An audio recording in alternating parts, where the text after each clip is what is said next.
Бір күні азық іздеген аш түлкі орман ішімен келе жатыпты.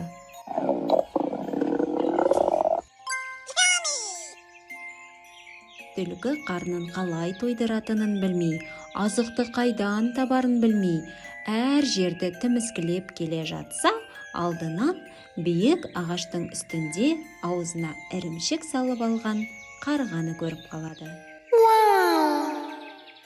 Түлкіге қу ойлар келе бастайды. Қалай мына қарғаның ірімшігін тартып алсам екен, әттеген-ай, бекте отырғанын қараш, әйтпесе қолыма түсер едің. Түлкі қу ойын жүзеге асырмақ болып, қарғаға жақындап барып: Қарға, неткен сұлу, ажарлы құс едің, сенің сұлулығың алыстан көрініп тұр ғой. Бірақ қарға үндемейді.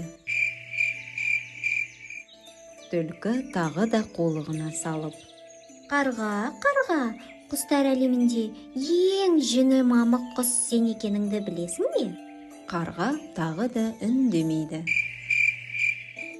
Қап, әттеген-ай, мына қарғаның қырсығып қалғанын қараш. Қандай айла ойлап тапсам екен, Біраз ойланып, ақыры түлкі бір қулық ойлап табады. Қарғатай, бүкіл ғаламшарда дауысы ең сұлу. Дауысы ең ерекше.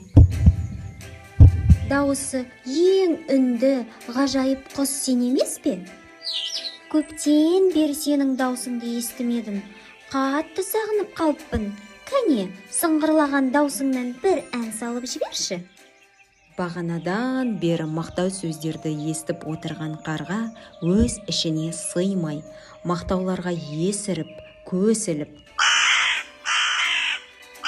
қарқылдаған кезде аузындағы ірімшігі жерге түсіп кетеді.